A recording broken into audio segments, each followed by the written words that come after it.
Hi, I'm Teresa with Adventure Travel, and we're here to talk for just a few minutes about traveling home for the holidays, known as holiday block leave. So this will be some good information to help you understand what happens for holiday block leave and what my company does to assist you with your travel arrangements. Now, Adventure Travel has been in business for about 37 years.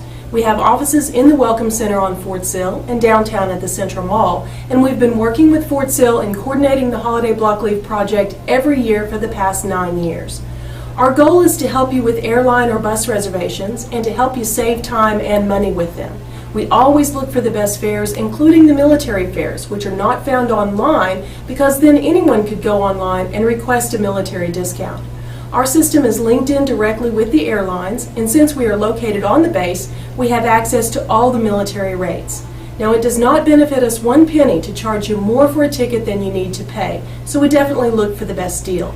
We can check all of the different airlines, we can look at different airport options, and even look to see if a flight at a different time might be cheaper. We understand that you want to get on those first flights out of town to get home quicker, but sometimes an 11 a.m. flight might save you $100 versus a 6 a.m. flight, for example. So we will give you those options. The leave time is yours and the money is yours. We are simply here to help you make reservations as easily as possible and to help you save money.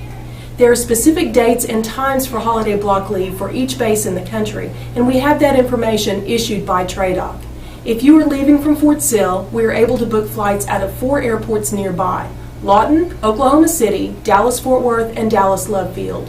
No other airports are approved by Trave, and shuttle service is not set up to take you to any other airports nearby except those 4. It's very important that the dates and times on your reservation are correct, since airline tickets are non-refundable and they usually charge a $200 penalty plus the difference in the fare if they're changed. Unfortunately, we have no way to help you if the reservations are booked incorrectly online or through other means. If we make the reservations, we'll make sure that the dates and times are within the required parameters. We have arranged shuttle service to get you to and from the 4 airports by contracting nice buses that have been pulled off of their regular routes and brought onto Fort Sill just for the purpose of getting soldiers to and from the airports for holiday block leave.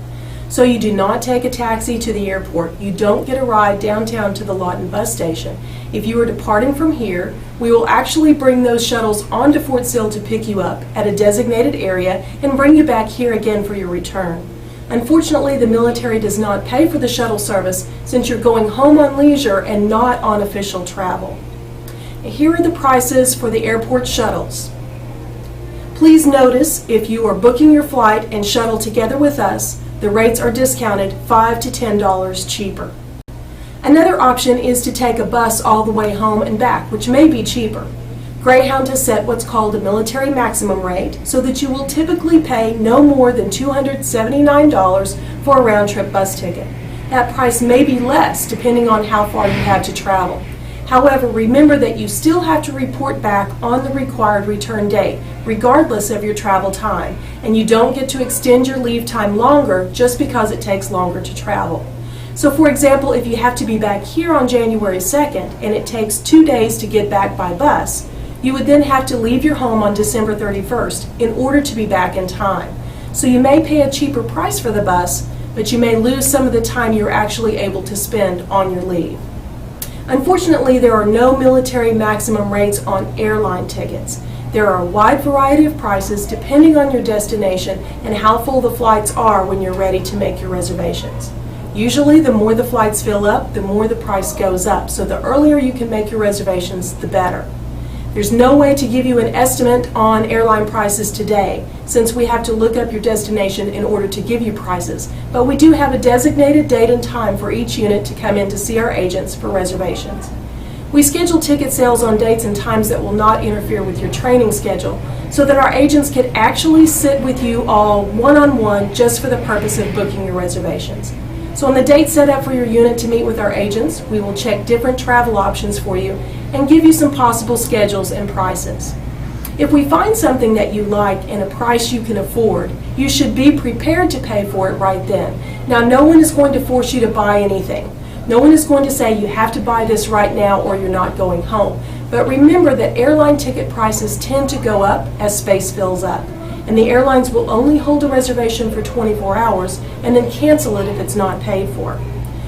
When you make a reservation and are ready to pay, we can take cash, debit or credit card, as long as it has a major credit card logo on it. We cannot take the Star card or just an ATM card though, since we have no way to process those, but we will have an ATM machine set up nearby for easy access.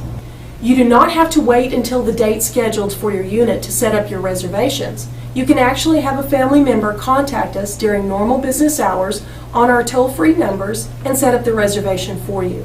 And if someone is making the reservation on your behalf, you will still get the military discount, since that discount applies to you as the passenger, no matter who is reserving it for you. If someone calls to reserve for you, there are several very important pieces of information that we must get from them. First, they must tell us if you will be leaving from Fort Sill or from a different base, and if you will be returning here or going to a different base after block leave. Now, we have the list of dates and times required for each base, but they will have to tell us which base you are leaving from and returning to. They will need to tell us if you are in basic training, in AIT with 178 or with ADA, since we need that for tracking purposes, and they need to give us your unit number. They also must give us your first, middle, and last name, as well as your date of birth, since the airlines now require that information. Also, if someone is calling to set up your reservation and is going to pay with their debit or credit card, we have a credit card authorization form on the back page of our information packet that we must have them fill out. We will send it to them by fax or by email. They will need to fill it out and send it back to us by fax or email, along with a photocopy of their photo ID. Now, the only reason we are required to get this is simply to verify that we are making an authorized charge by the credit card holder. Since we don't have them here in person, we just need to protect ourselves and the card holder to make sure we are making the charge with their permission. But once we process your ticket, then the form and the photocopies are destroyed. You may also want to let your families know that we make the reservations for them to come here for your graduation as well. If they need help with airline reservations, hotel, and car rental, we can help them with all of that. And since our agents are all from Lawton, we know certain hotels that are good and the ones that are in areas that they should maybe stay away from. Now, here's how things will work for holiday block leave here at Fort Sill, and all of the other bases have a similar arrangement. Beginning the afternoon before the departure date, soldiers are separated out and manifested according to how they're going home. The batteries will bring their soldiers over to the designated departure area at the specified times. Those going all the way home by bus will be allowed to leave early evening around 1830 and 1900 hours, depending on whether your trip is northbound or southbound. Again, these Greyhound buses are brought onto Fort Sill specifically for holiday block leave, as long as you set up the ticket with us so that we're tracking how many soldiers will be picked up here. You do not go downtown to the Lawton bus station. The buses will pick you up on Fort Sill. Then about 2200 hours, the shuttles to Dallas-Fort Worth International and Dallas Love Field will be loaded and will depart for those airports. Then about midnight and 3 a.m., the shuttles will depart for the Oklahoma City Airport, and about 4:30 a.m. headed to the Lawton Airport. These times are scheduled well in advance on purpose. In other words, your flights can begin no earlier than 6 a.m. the next morning, but it is much better for you to be waiting at the airports with plenty of time to spare, ready for the security lines to open, rather than sitting here on base. If the weather turns bad or there are traffic issues, we have added in extra cushion time to make sure all shuttles have plenty of time to get to the airports. And then you will have a designated area to hang out there until time to check in. On the date of your return, if you're coming back to Fort Sill, the shuttles will run all day to bring you back here. A shuttle will pull up at the airport. As soon as it fills up, it will head back to Fort Sill, and another shuttle will pull up. If your return flight is delayed, you must first notify the point of contact name and number you will be given on a card here before you leave and let them know about the delay. Then the airlines will put you on the next available flight, and the shuttles will continue running until all soldiers coming back here have been returned. If you are returning to a different base, each one has a similar arrangement set up for transporting soldiers from the airports back to that base. For Fort Sill, here are the dates of departure and return. Your flights may leave no earlier than 6 a.m. on your scheduled departure date. Flights returning to Dallas must return no later than 8 p.m. and into Oklahoma City or Lawton no later than 10 p.m. to allow time to get you back onto base by midnight. We will now pass out the information packets and take your questions.